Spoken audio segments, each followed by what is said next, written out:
जय हिंद साथियों, स्वागत है आप सभी का क्लास 12 इंग्लिश की एक और इम्पॉर्टेंट वीडियो में। तो जैसा कि आप सभी बच्चे कमेंट कर रहे थे कि सर फिजिक्स और केमिस्ट्री में तो जैसे तैसे तैयारी हो जाएगी, बट इंग्लिश में कुछ भी समझ में नहीं आ रहा है कि हम क्या पढ़ें।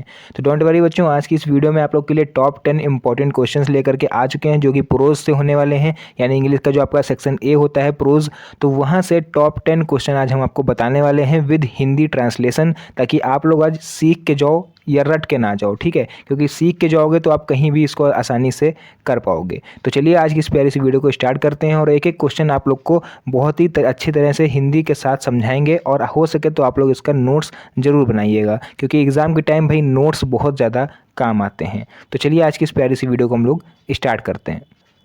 तो देखिए यहाँ सबसे पहले लिखा हुआ है, what did M Hamel say when Franz reached to the school. ठीक, तो व्हाट डिड एम हैमल से यानी एम हैमल ने क्या कहा, व्हेन यानी जब, Franz reached to the school जो फ्रांस था वो स्कूल पहुंचा तब।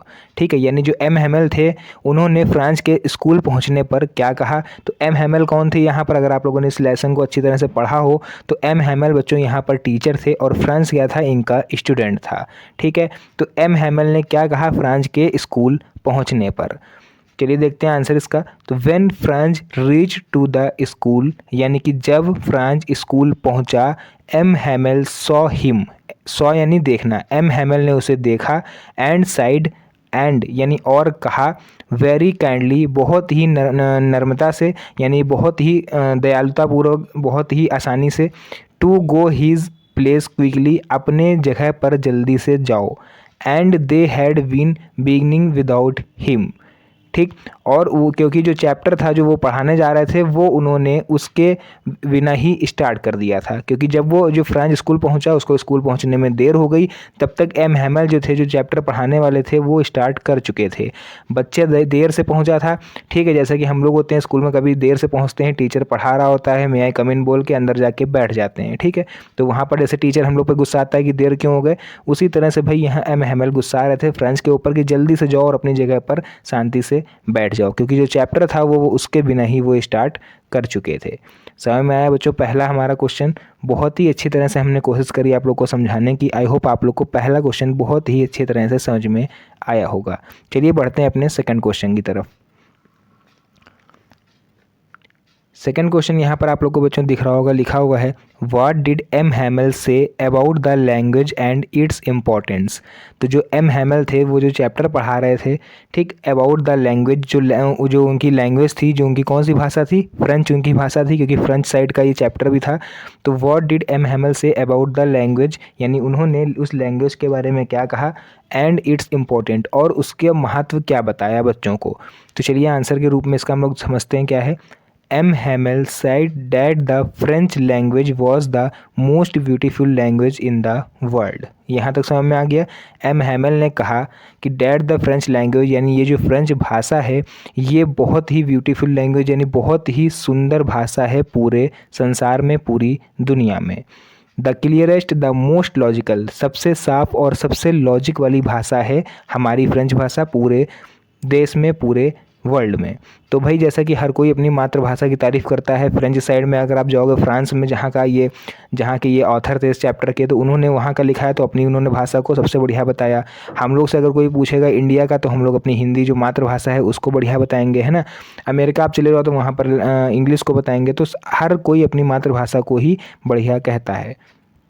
ही फर्दर साइड यानी उन्होंने फिर कहना स्टार्ट किया, that they must guard it यानी कि हमें अपनी भाषा को गार्ड इट यानी कि सुरक्षा करनी चाहिए, among them and never forget it, हमें अपनी मातृभाषा की सुरक्षा करनी चाहिए और उसे कभी भी नहीं भूलना चाहिए। सुरक्षा करनी चाहिए मीन्स मातृभाषा को कौन मार देगा आके, उनकी तो उसकी हत्या तो की नहीं जा सकती, लेकिन एक तरीका है जिससे मातृभाषा की हत्या की जा सकती है। जैसे हमारे यहाँ मातृभाषा है हिंदी, लेकिन बहुत लोग प्रेशर देते हैं, आप लोगों ने देखा होगा, पेरेंट्स भी होते हैं, टीचर्स भी होते हैं कि भाई इंग्लिश पढ़ो, इंग्लिश मीडियम पढ़ो, इंग्लिश नहीं पढ़ोगे तो आगे कुछ नहीं होगा, है ना। तो वो एक तरह से होता है अपनी मातृभाषा की हत्या करना। बच्चे को प्रेरित किया जाता है कि आप हिंदी ना पढ़ के इंग्लिश पे फोकस करो।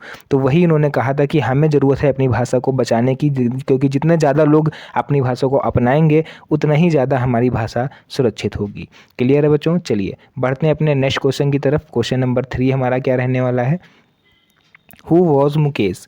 ठीक, यहाँ पर एच लगा लीजिएगा लास्ट में, मुकेश यानी कि हम लोग अब आ चुके हैं अपने सेकेंड चैप्टर पर। तो who was Mukesh, where did he belong and what was his ambition. ठीक, एम्बिशन मतलब होता है उद्देश्य।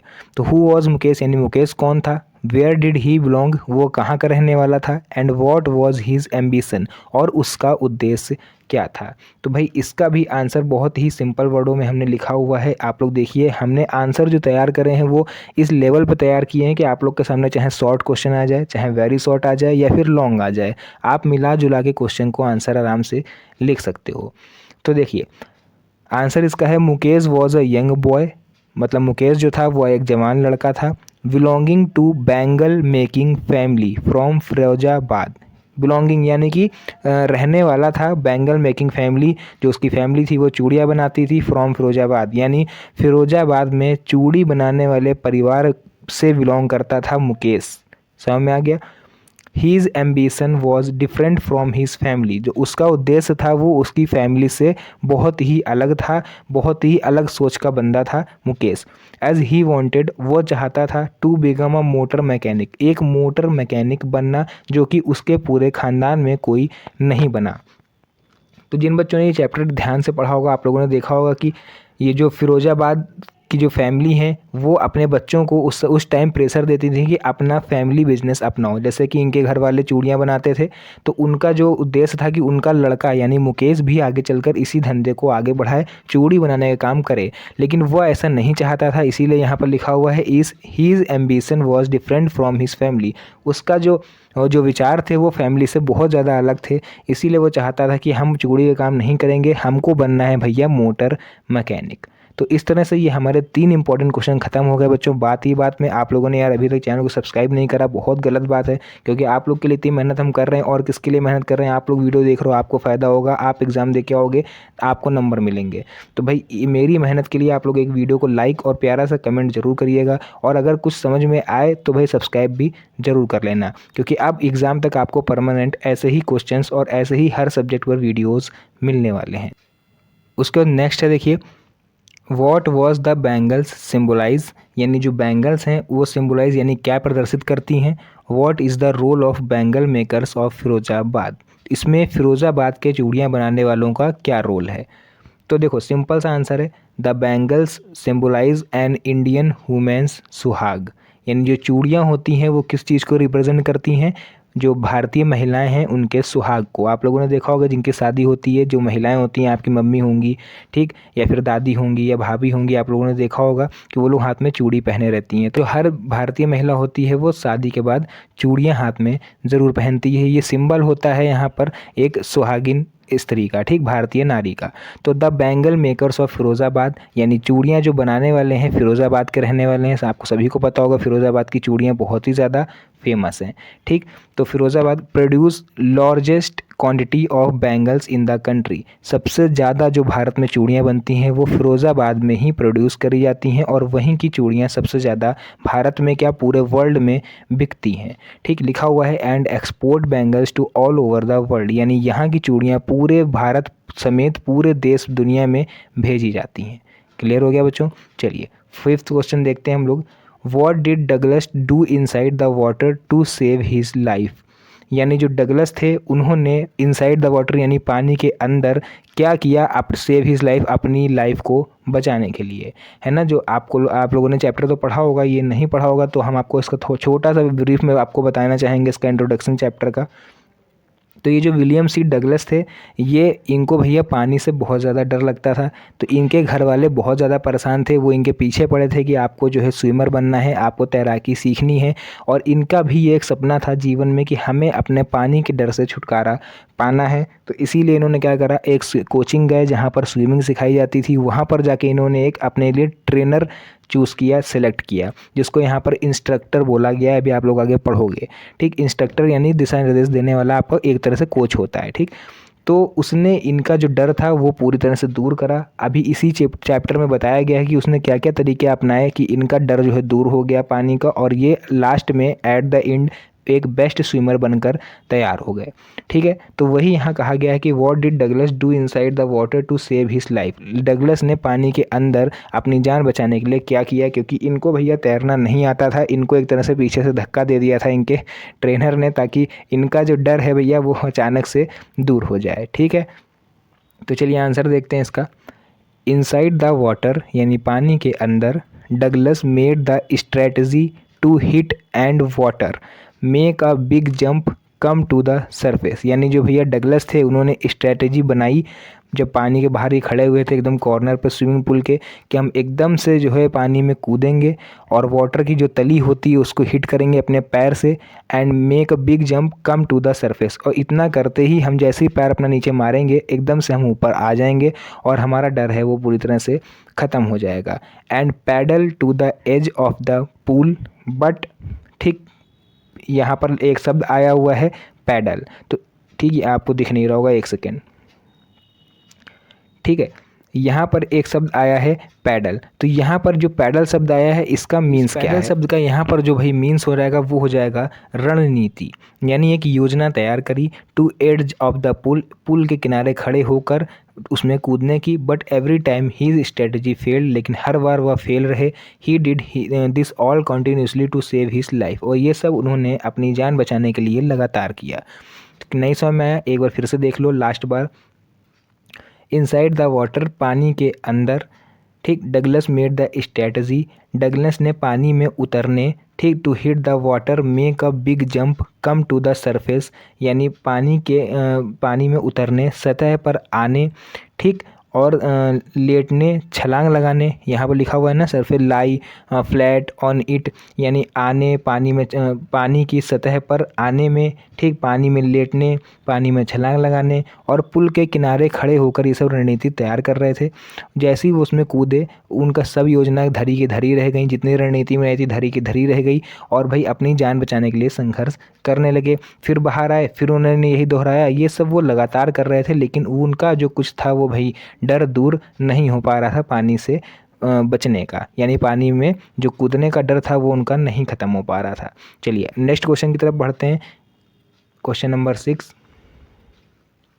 ये क्वेश्चन, ये वाला आंसर देख के आप लोग को काफ़ी ज़्यादा मज़ा आने वाला है, क्योंकि यहाँ पर भैया पूरी रणनीति बताई गई है कि what did the instructor do to train Douglas. यानी अब इतना सब कुछ नहीं कर पाने के बाद ये कहाँ गए, इंस्ट्रक्टर के पास गए, यानी कोच के पास गए कि हमको भैया ट्रेन कर दो पानी में तैरने के लिए। तो इंस्ट्रक्टर ने क्या क्या किया इनके साथ, इनको पानी में तैरने के लिए, वो देखो। अभी इंस्ट्रक्टर का दिमाग देखना, अभी इनका दिमाग देख लिया, इनका क्या दिमाग था, पानी में कूदना, सरफेस पे नीचे छलांग लगा के एकदम से ऊपर आना, है ना। अब इनके इंस्ट्रक्टर का दिमाग देखो, उसने क्या करा इनको तैराकी सिखाने के लिए।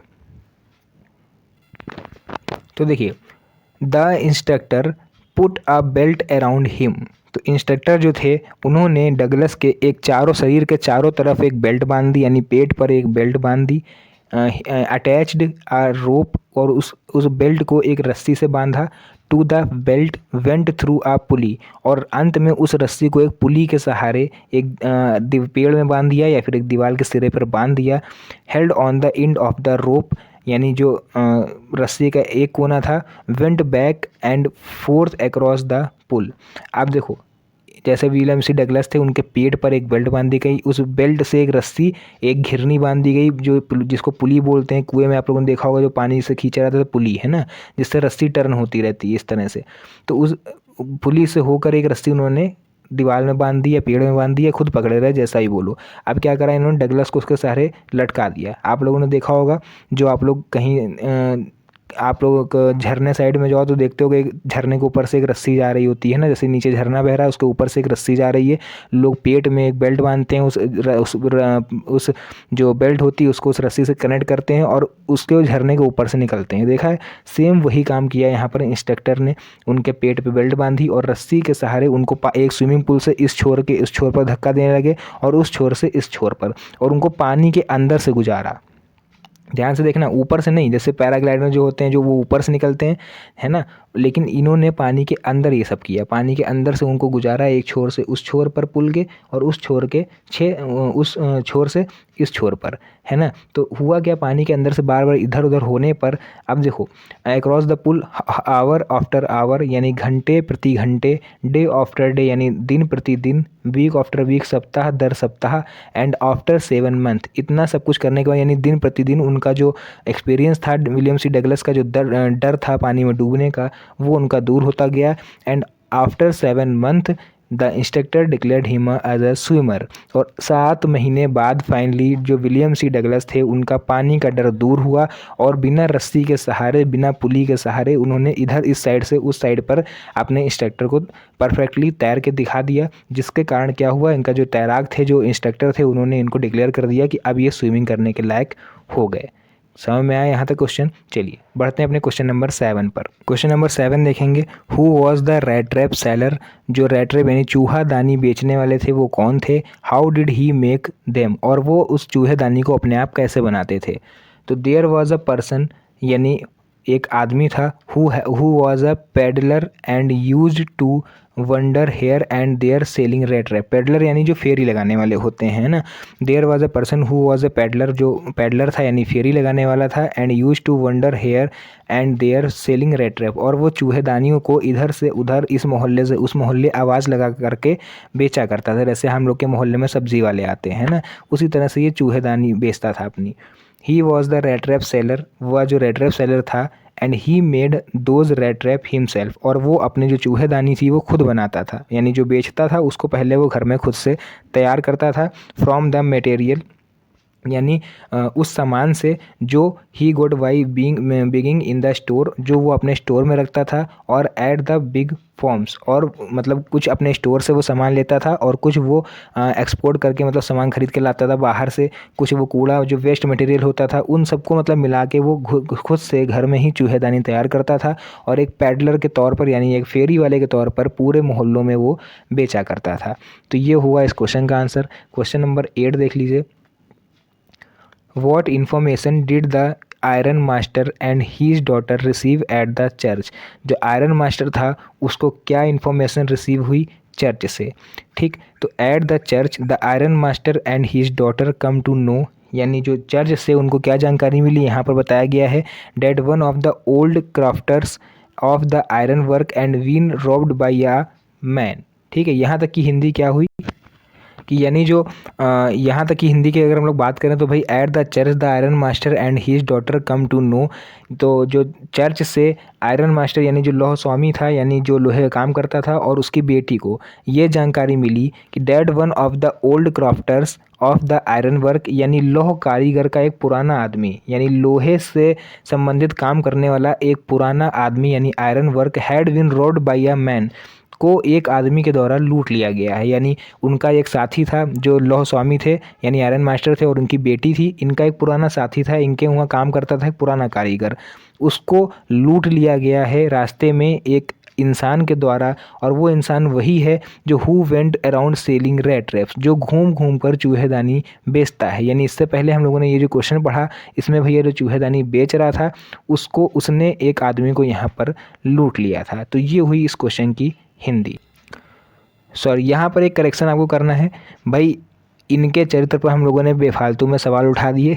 ये आदमी बड़ा शरीफ है, यहाँ पर देखिए लिखा हुआ who went around selling rate trap, यानी सॉरी यहीं जो ये जो चूहेदानी बेचता था ना इसी को लूट लिया गया था किसी अन्य आदमी के द्वारा, है ना।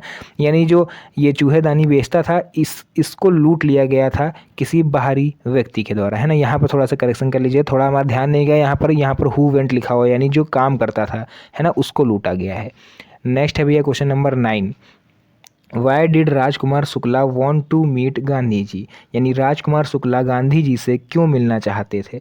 तो Rajkumar Shukla wanted to meet Gandhi ji to complain about the injustice of the landlord system in Bihar, यानी राजकुमार शुक्ला थे वॉन्टेड टू मीट यानी मिलना चाहते थे गांधी जी से, टू कंप्लेन अबाउट शिकायत करना चाहते थे injustice of the landlord system in Bihar, जो लैंडलॉर्ड सिस्टम चल रहा था बिहार में उसमें इनजस्टिस यानी अन्याय हो रहा था उसके लिए मिलना चाहते थे ये गांधी जी से। तो लैंडलॉर्ड सिस्टम यानी जो भूमि व्यवस्था वहाँ पर थी, एक तरह से उस वहाँ टैक्स लगाया था अंग्रेज़ों ने, तो उसके बारे में शिकायत करने के लिए मिलना चाहते थे गांधी जी से कि भाई हम लोग के साथ बहुत ज़्यादा अन्याय हो रहा है, ठीक। And somebody had probably told to speak to Gandhi ji, यानी ये जो शिकायत करने के लिए गांधी जी से मिलना चाहते थे और किसी ने शायद गांधी जी से बात करने के लिए कहा था, यानी किसी व्यक्ति ने इनको राय दी थी राजकुमार शुक्ला को कि आप गांधी जी के पास जाइए तभी आपका काम हो पाएगा। इसीलिए राजकुमार शुक्ला गांधी जी के पास आए थे शिकायत करने के लिए। क्लियर है? क्या शिकायत करी आके वो अभी आगे बताया गया है, देखो। वाई डिड गांधी जी चिढ़ द लॉयर, यानी गांधी जी ने वकीलों को क्यों डांटा। चिढ़ यानी फटकारा, यानी कि डांटा। तो देखिए इसका आंसर क्या है, गांधी जी चिढ़ेड द लॉयर, तो गांधी जी थे उन्होंने वकीलों को इसलिए फटकारा या डांटा फॉर कलेक्टिंग बिग फी, एक बड़ा अमाउंट वो लोग कलेक्ट कर रहे थे from the share croppers. Share croppers मतलब होता है बच्चों बटाईदार, यानी गांव में आप लोगों ने देखा होगा जो अपनी खेत बटाई पर उठा देते हैं ना, उसकी देखरेख करते हैं, जो बटाईदार होते हैं उनसे वकील अच्छी खासी फीस हड़प रहे थे, ठीक। मुजफ्फरपुर यानी मुजफ्फरपुर लॉयर्स, यानी जो मुजफ्फरपुर के जो वकील थे, है ना, मुजफ्फरपुर के जो वकील थे वो ऊंची फीस यानी high fees from the poor share croppers, वो जो गरीब बटाईदार थे उनसे बहुत ज़्यादा फीस ले रहे थे। Who were actually unable to maintain their livelihood, यानी जो अपनी आजीविका चलाने में भी समर्थ नहीं थे, वो इतनी ऊंची फीस कैसे दे पाते। इसीलिए गांधी जी ने वकीलों को फटकारा कि भाई अपनी फ़ीस कम करो या फिर बिल्कुल माफ़ करो, क्योंकि जो गरीब लोग हैं, जो गरीब बटाईदार होते हैं, वो अपनी जीविका चलाने में समर्थ नहीं है, तो आपको इतनी ऊंची फ़ीस कैसे दे पाएंगे। क्लियर हो गया बच्चों पूरा। तो इस तरह से हमारे क्वेश्चन नंबर 10 तक हमने अपने सभी इंपॉर्टेंट क्वेश्चनों को फिनिश कर लिया। आई होप, जो देखो समय थोड़ा ज़्यादा लग गया, 20-22 मिनट के अराउंड ये वीडियो हो गया है, लेकिन आप लोग के ये 20-22 मिनट फालतू नहीं गए। ये जो क्वेश्चन है अगर एग्जाम में आ गए तो आप बिना देखे आंखें बंद करके लिख सकते हो। इस तरह से मैंने कोशिश करी आप लोग को समझाने की। और अगर आप लोगों ने इसके नोट्स नहीं बनाए, आपको नोट्स चाहिए, तो आप लोग चाहो तो मेरा टेलीग्राम चैनल ज्वाइन कर सकते हो। मेरे चैनल के अबाउट सेक्शन में उसका लिंक आप लोग को हम दे देंगे। तो आज की इस प्यारी सी वीडियो को यहीं पर एंड करेंगे। मिलते हैं नेक्स्ट वीडियो में एक और अच्छी इंटरेस्टिंग मज़ेदार वीडियो के साथ। तब तक के लिए धन्यवाद। जय हिंद।